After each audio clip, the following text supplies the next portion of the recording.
In the early years of the Cold War, fear controlled everything. The United States believed it was in a silent war with the Soviet Union. This war was not fought only with weapons. It was fought with information, psychology, and control. American intelligence officials feared one thing above all else. They feared that the enemy had learned how to control the human mind. This fear led to one of the darkest secret programs in U.S. history. Its name was MKUltra. MKUltra was a secret CIA project that began in 1953. Its goal was simple but dangerous. The CIA wanted to know if human behavior could be controlled. They wanted to know if memories could be erased. They wanted to know if a person could be forced to confess, obey, or forget. At the time, rumors were spreading about Soviet and Chinese brainwashing. American prisoners of war in Korea had confessed to crimes. Some Americans believed those confessions were forced through mind control. The CIA did not want to fall behind, so they began experimenting. MKUltra involved more than 150 secret experiments. These experiments were conducted over many years. They took place in universities, hospitals, prisons, and military facilities. Many of the people involved did not know they were part of an experiment.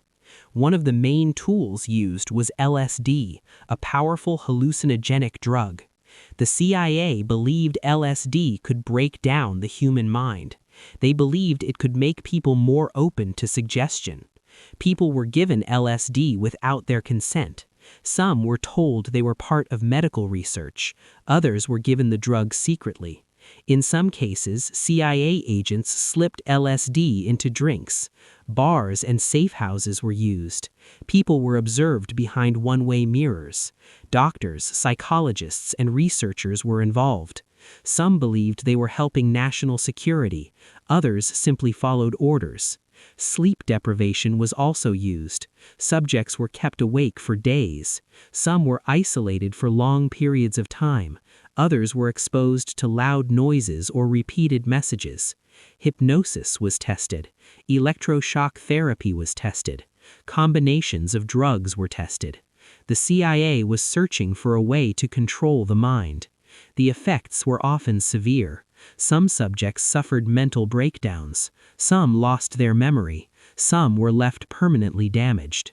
One man, Frank Olson, was a CIA scientist. He was given LSD without his knowledge. Days later, he fell from a hotel window and died. For years, his death was called a suicide. Later, questions were raised. His family believed the truth had been hidden. Most Americans knew nothing about MKUltra. The program remained secret for decades. Then, in the 1970s, everything changed.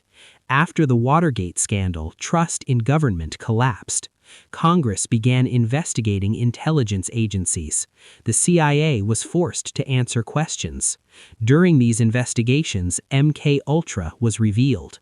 But there was a problem. In 1973, the CIA director ordered most MKUltra documents destroyed. Only a small number of records survived.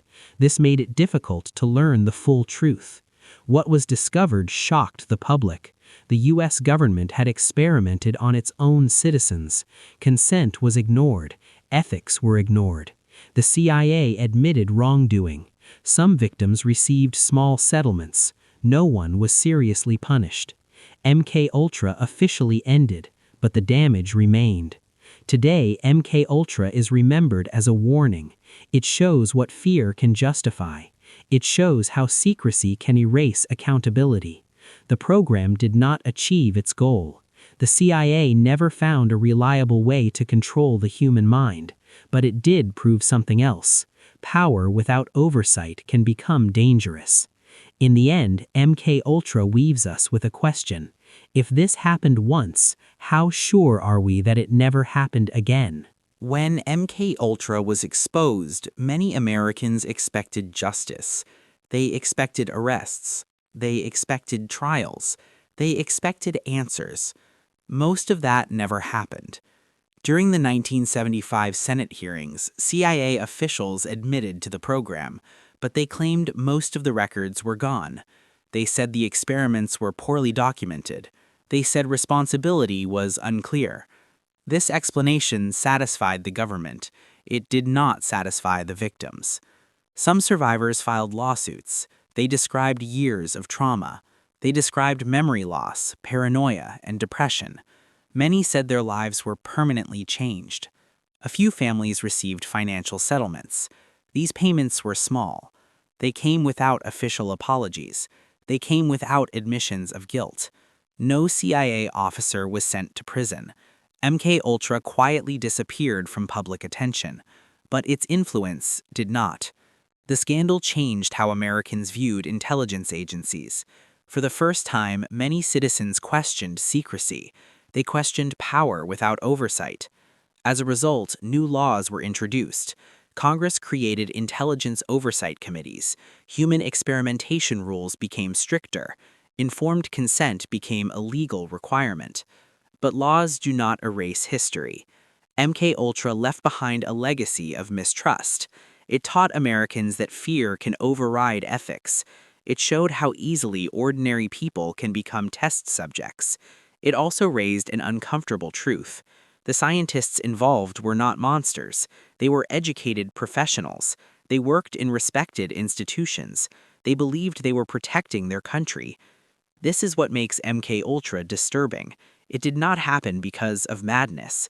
It happened because of logic, cold logic shaped by fear. And MKUltra was not alone. During the same period, other secret programs existed. Some focused on weapons. Others focused on surveillance. Some focused on human lives. One of those programs lasted for 40 years. It did not involve drugs. It did not involve hypnosis. It involved neglect. In that program, doctors watched patients suffer. They knew treatment existed. They chose not to provide it. The victims were told they were being helped. In reality, they were being observed. This program had a name, the Tuskegee Syphilis Experiment. It began in 1932. It continued until 1972, even after penicillin was available. Men died, families were destroyed, and the truth was hidden in plain sight. MKUltra showed how far the government would go in secret. Tuskegee shows what happens when the victims are ignored. If MKUltra was about control, Tuskegee was about indifference. And that story forces a final question. How many lives are acceptable when power decides who matters? History doesn't repeat itself exactly, but it often follows the same logic.